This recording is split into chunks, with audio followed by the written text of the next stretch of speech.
우리 드라마 성경으로 함께 묵상하겠습니다. 에 올라가는 노래.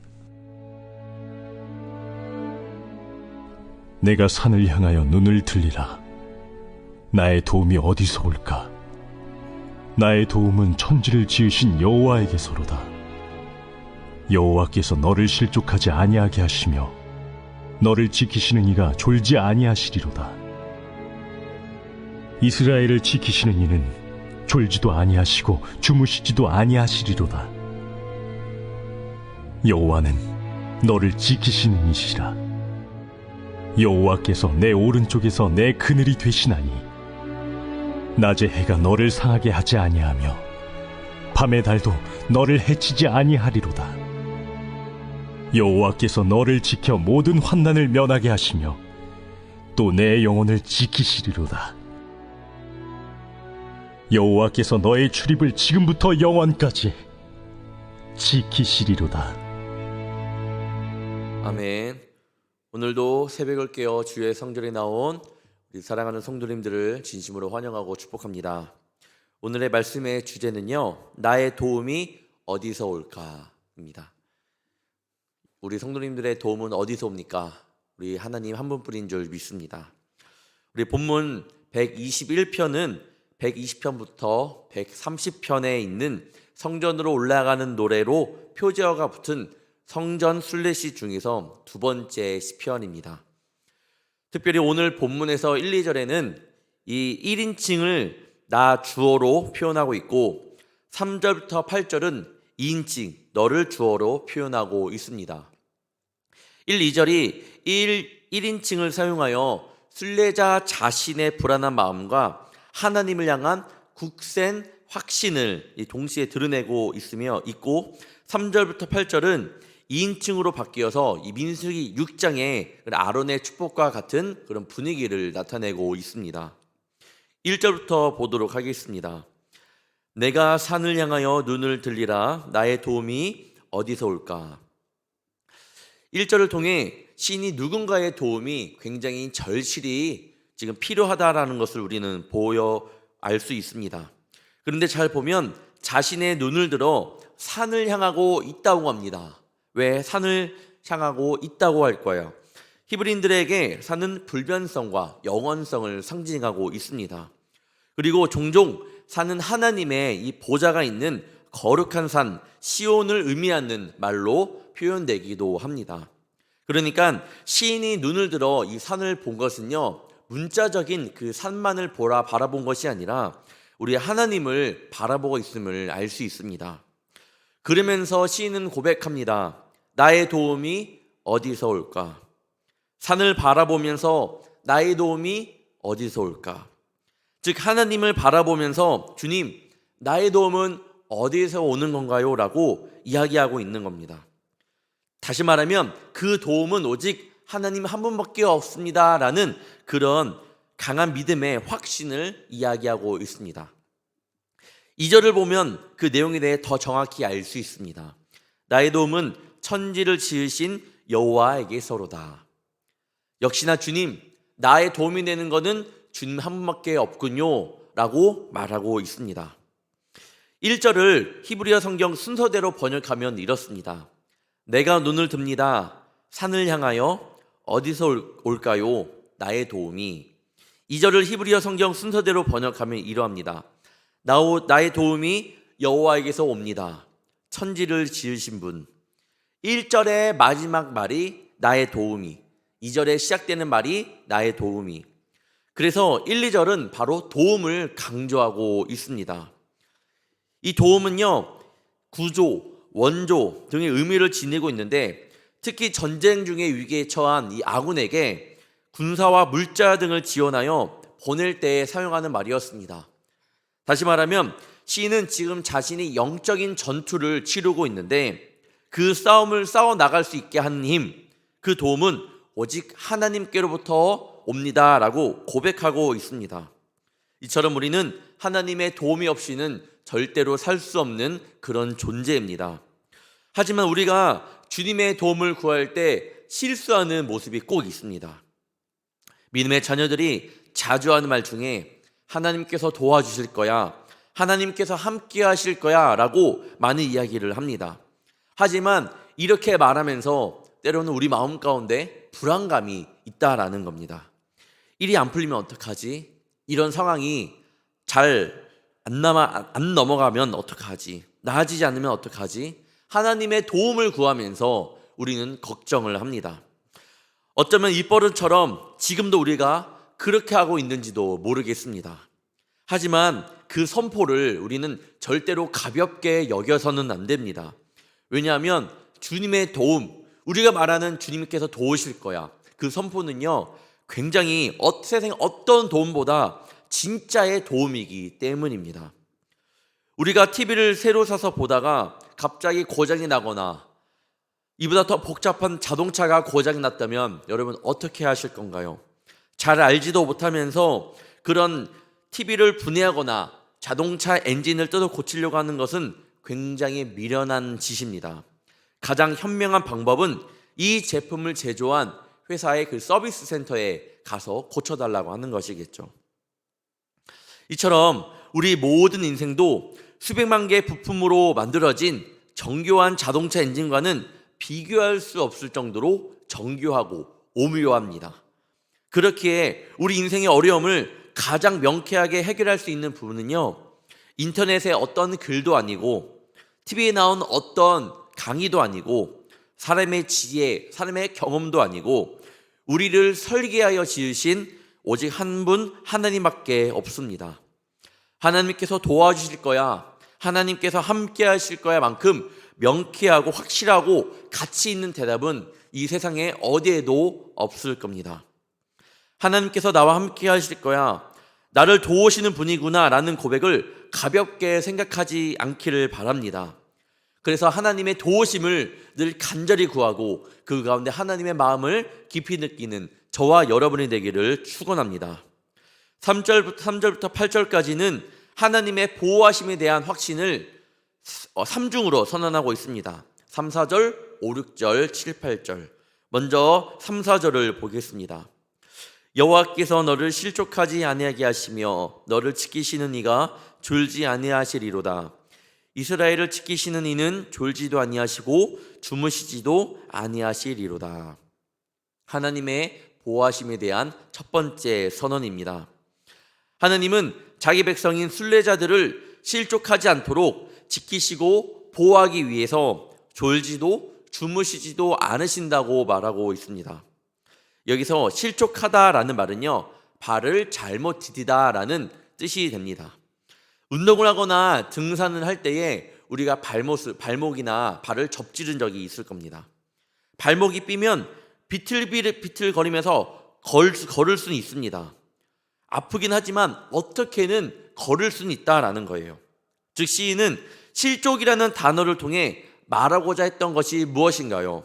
그것은 바로 우리에게 이 세상을 살아가면서 반드시 져야만 하는 수많은 짐이 있는데 그것으로 인해 비틀거리고 흔들리는 삶을 살 수밖에 없지만 하나님께서는 우리의 버거운 인생의 짐을 대신 져주심으로 우리는 절대로 실족하거나 넘어지지 않도록 보호해 주신다라는 겁니다.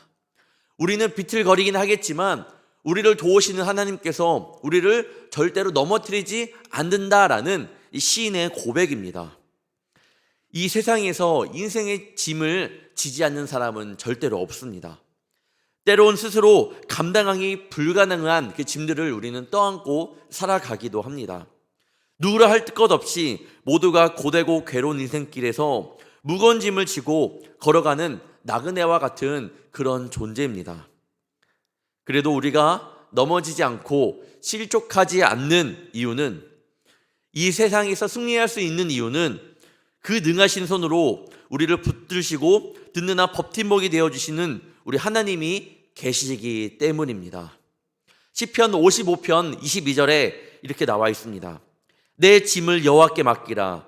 그가 너를 붙드시고 의인의 요동함을 영원히 허락하지 아니하시리로다.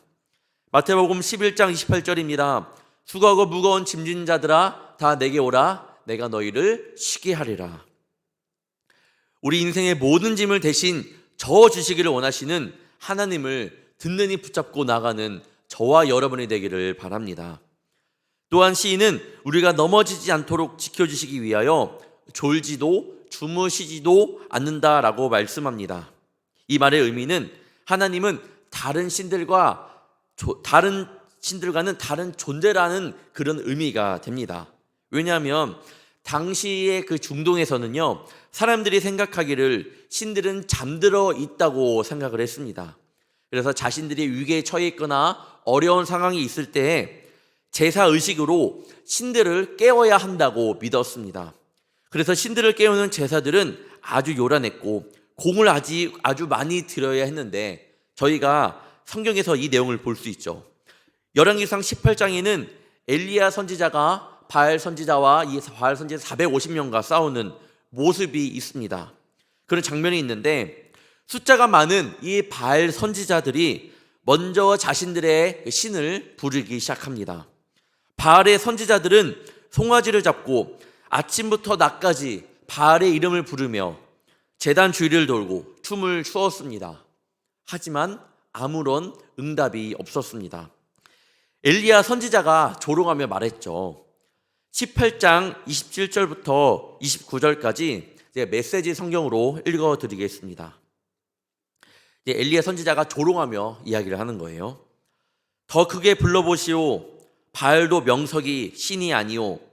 어쩌면 어디 다른 곳에서 묵상 중이거나 다른 일을 보고 있거나 휴가 중일지도 모르지 않소. 혹 늦잠을 자고 있다면 어서 깨워야 할 것이 아니오. 그들은 점점 더 큰 소리로 기도하며 그들이 흔히 하는 의식에 따라 이리한 칼로 제 몸에 상처를 댔고 마침내 온몸이 피투성이가 되었다. 정오가 한참 지나도록 그러기를 계속했다. 그들은 뭔가 해보려고 자신들이 알고 있는 모든 종교적 수단과 방법을 다 써보았지만 아무 일도 일어나지 않았다. 가느다란 소리, 희미한 반응조차 없었다. 엘리야 선지자의 차례가 되었을 때 하나님이 어떻게 응답하셨는지 우리 성도님들은 아실 겁니다. 불이 내렸죠. 하나님께서 졸지도 주무시지도 않으심은 우리에게 얼마나 큰 소망이 되는지를 모릅니다. 오늘도 그 하나님께 우리의 마음을 두기를 축원합니다. 오늘 이 시간 기도할 때 졸지도 주무시지도 않은 하나님께서 우리의 기도를 들으시고 역사에 가신다는 이 믿음을 주님께 온전히 올려드리는 우리 성도님들이 되시기를 바랍니다. 5절부터 6절을 보겠습니다. 여호와는 너를 지키시는 이시라. 여호와께서 내 오른쪽에서 내 그늘이 되시나니 낮의 해가 너를 상하게 하지 아니하며 밤의 달도 너를 해치지 아니하리로다. 하나님의 보호하심에 대한 두 번째 선언입니다. 하나님은 자기 백성인 순례자들에게 그늘이 되어주시고 해의 위험과 달의 위험으로부터 지켜주시겠다고 말씀합니다. 낮의 해와 밤의 달은요, 말씀에서 위협을 뜻합니다.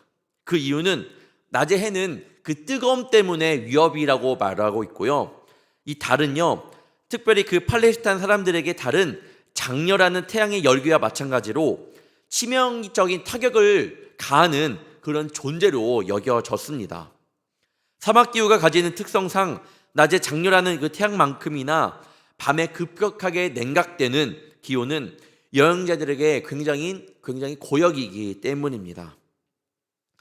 사실 우리 또한 팔레스타인 사람들이 낮에는 해, 밤에는 달 아래에 있는 것처럼 늘 인생의 숱한 고난에서 우리 또한 결코 자유로울 수 없습니다.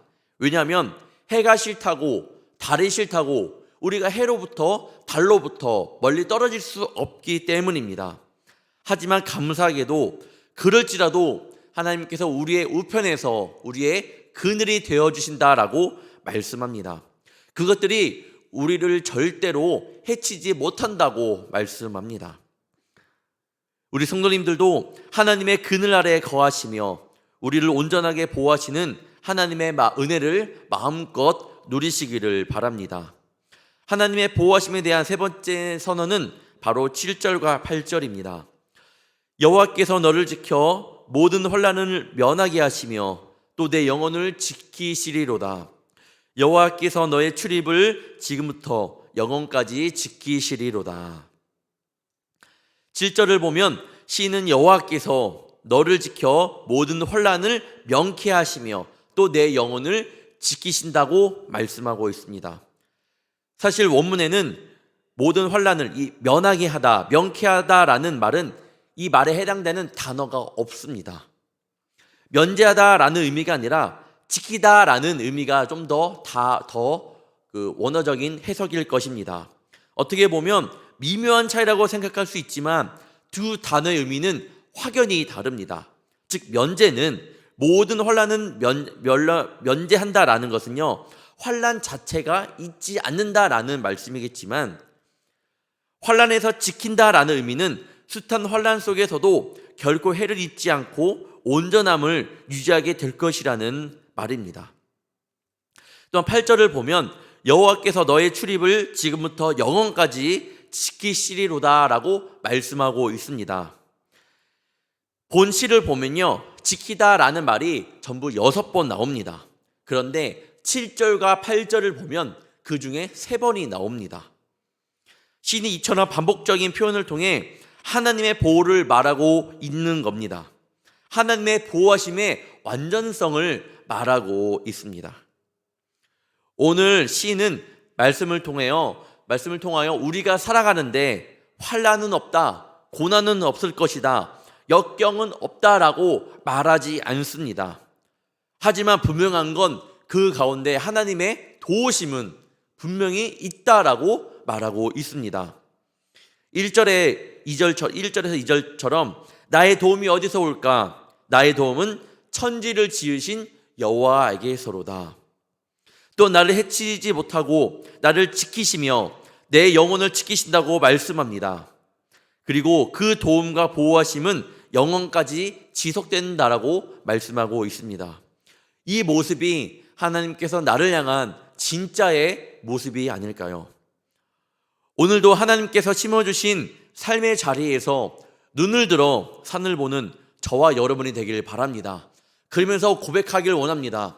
주님, 나의 도움이 어디에서 옵니까? 주님께서는 말씀합니다. 내가 너의 바로 도움이란다. 사랑하는 성도 여러분, 오늘도 졸지도 않으시고 주무시지도 않으시는 하나님의 지켜주심을 경험하는 복된 하루가 되기를 바랍니다. 뿐만 아니라 여러분의 자녀들도 분명히 하나님께서 지켜주심을 믿고 주님께 감사함으로 살아가는 귀한 복된 하루가 되시기를 주님의 이름으로 축원합니다. 기도하겠습니다. 사랑의 주님, 이 시간 우리의 눈을 들어 우리의 도움이 어디에서 오는지를 봅니다. 우리의 도움이 눈에 화려하게 보이고 우리에게 세상적인 만족을 주는 세속적인 가치관에서 오는 것이 아님을 반드시 알게 하여 주시옵소서. 우리의 도움은 오직 이 세상 모든 만물을 창조하시고 우리를 만드신 하나님으로부터 옴을 하나님 나라 가는 그날까지 잊지 않게 하여 주시옵소서.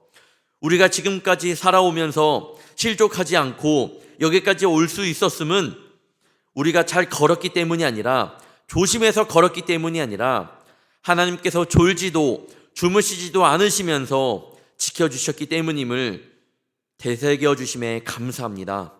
너무 당연하게 생각하여 주님의 보호하심과 도우심을 가볍게 생각하지 아니하게 하시며 주님의 도움 없이는 살 수 없는 존재임을 늘 고백하며 살아가는 저희들 되게 하여 주시옵소서. 오늘 하루도 살아갈 때에 오늘 우리의 그늘이 되어주시며 우리의 출입을 지켜주시는 주님을 의지하며 살아가기를 원합니다. 그리하여 날이 가면 갈수록 우리도 하나님의 자녀로 더욱더 성장하게 하시며 그 속에서 주님의 자녀로 잘 자라나는 저희들 되게 하여 주시옵소서. 오늘 하루도 주님께서 우리와 함께 하실 줄 믿사오며 사랑이 많으신 예수님의 이름으로 간절히 기도하옵나이다. 아멘.